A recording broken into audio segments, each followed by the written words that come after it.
welcome to another RSR. Tonight I'm reviewing Toronto FC 2, Atlanta United FC 0, MLS 2024 Week 5. Toronto FC wins! Once again, their third of the season, one away from tying all their wins from all comps last year.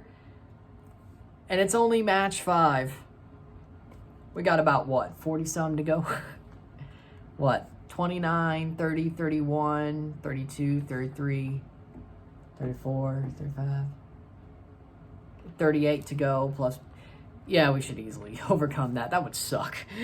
That would suck if they couldn't. Toronto FC wins 2-0. Atlanta had no threat besides when Jean De Silva came on. They looked better for a little bit, but most of the game Toronto dominated, got 2 goals, and honestly probably should have got more. 36th minute.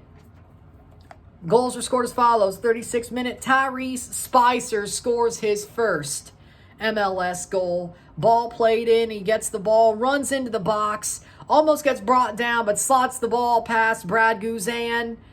Gets past to wash Brad Guzan. Let's be totally honest. That was sort of a softball, but doesn't matter. Tyrese Spicer scores. Has a great game as well. We'll get into that. But Tyrese Spicer, the number 1 pick, gets his first goal in his MLS career, 5 games in. Toronto FC got another gem in the draft, didn't they? They always find ways to do it. 1-0, Toronto. Halftime, it is 1-0. Toronto should have honestly been winning by more, but in the end, they still got 1 goal. Could have been better, should have been better, but in the end, they still got a goal. So, starts off pretty well. 71st minute, rebound lands at Prince Owusu's feet. He slots it home past Guzan to make it 2-0. Prince Owusu getting his first Toronto FC goal. And it's 2-0. And at that point, Toronto goes for more. Oso almost puts him away. Bernadeschi almost puts him away a couple of times. But in the end, it's 2-0. Toronto should have had 3 or 4. But you know what? In the end, they still get the clean sheet. They don't Tobias time themselves. 7 minutes of stoppage time. They still get it done. Full time, 2-0 Toronto. Stats are as follows. 20 shots to 8. 9 shots on goal to 3. 46% possession to 54% possession. 442 passes to 535. 83% pass accuracy to 83% pass accuracy. 14 fouls to 8. 1 offside to 1. 1 yellow card to 0. 0 red cards to 0. 7 corners to 7.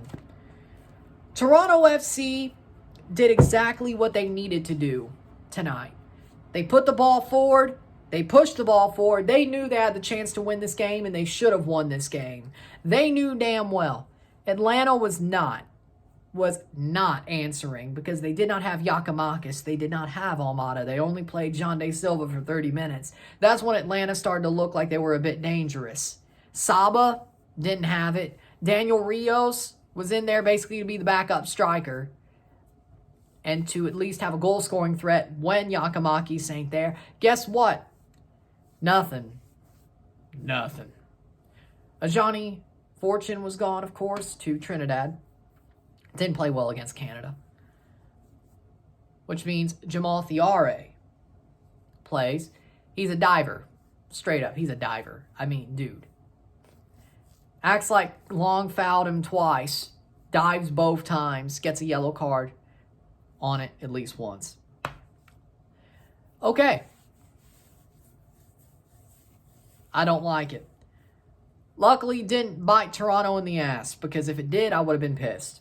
Now, Toronto FC defensively were pretty strong. They did lose Shane O'Neill to injury in the first half. They replaced him with Mabaka. He played well, so hey, John, play him more.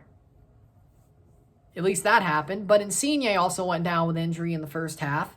He gets replaced by Cozy Thompson. They push up Tyrese Spicer, which was genius because Spicer was burning down the wing this whole game. He was amazing, but we'll get there as well. More. We'll get more in depth with that. Insigne might be out for a while. Not so sure about O'Neill, but Insigne might be out for a while. Again. Played 4-5 good games. Gets injured. We are still cursed with injuries, but hey, at least we're winning this time. That's what John Herdman's doing, is like, no, we're still going to win while we're injured. We are.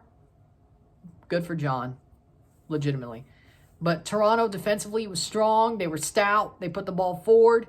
They kept threatening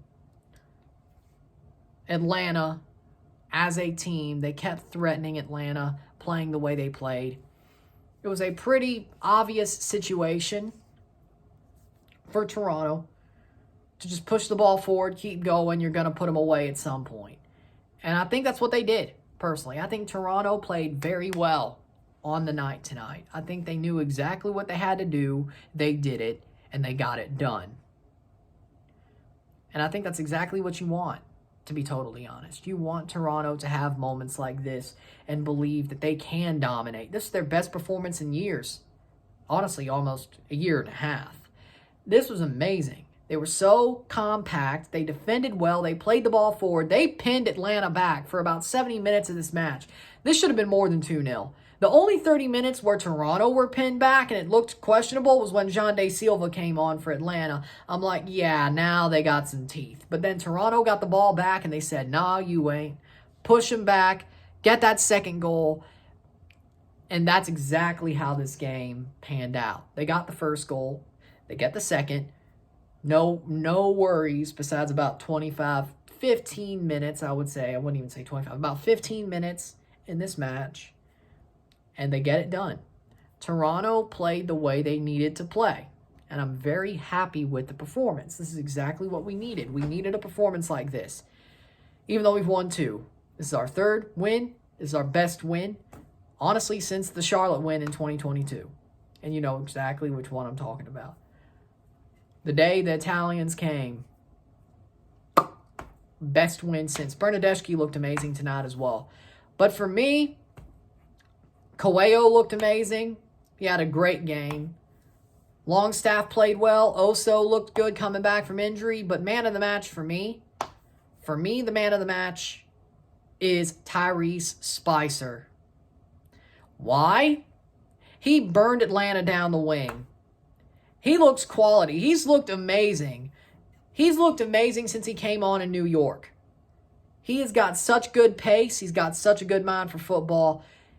Nobody said he'd be the number 1 pick. Nobody said he was consensus number 1 or anything, even in the top 5 or 7.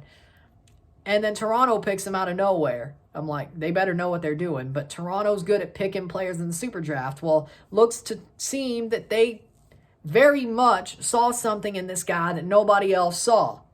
And they picked a very good player in Tyrese Spicer. And he's been quality ever since he stepped on the pitch last week. The Insigne injury isn't as bad, seeing how Spicer played here. Because you can bring on a guy like Kobe Franklin or Cozy Thompson and have Spicer play the wing. For some reason, Herdman does not like Malula. He just doesn't like Malula. I don't know why it is. But if Spicer keeps playing like this and at the wing, this Insigne injury isn't going to be as bad as we thought it was. Or as it may be as bad as we thought it was, like the prognosis. But for the team, performance-wise, it's not. So if Spicer keeps playing like this, but gets his first goal, he burns down the wing, keeps making good passes, keeps making good runs, keeps his nose to the grindstone, this is exactly the type of player you want. Tyrese Spicer is amazing. Man of the match. I can't wait to see more of him. Keep playing like this, man. You're good. You're damn good. Toronto just freaking reached in the draft and got a damn good player that nobody expected to be this good. You love it. You love it. You really do. So man of the match, Tyrese Spicer. Toronto FC with a 2-0 win. 10 points on the season.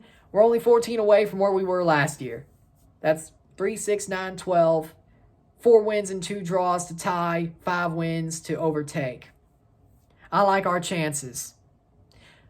With that being said, if you like this video, like it, share, subscribe. You know what it is. Tell your friends. Hit that like button. Hit that subscribe button. Hit that bell notification once subscribed. Send super chats on the live streams. Comment on this video. Put it to the playlist. Share with friends and family. All that great stuff. I will see you tomorrow at 5 o'clock for a live watch-along and a possible watch-along / mukbang, because I probably will be eating something on stream. I don't know. We'll see. for the third place match, but again, nobody cares. It's third place match, and it's not Mexico. So if it is what it is. Jamaica versus Panama, third place, 8:15, USA, Mexico. And we'll be doing both third place and final for the Nations League tomorrow. So that should be great. 2 lives, 1 review. We live for Jamaica, Panama. Live for USA, Mexico. Review USA, Mexico. And if I'm eating on stream in the third place, so it is what it is. Who knows? We may be.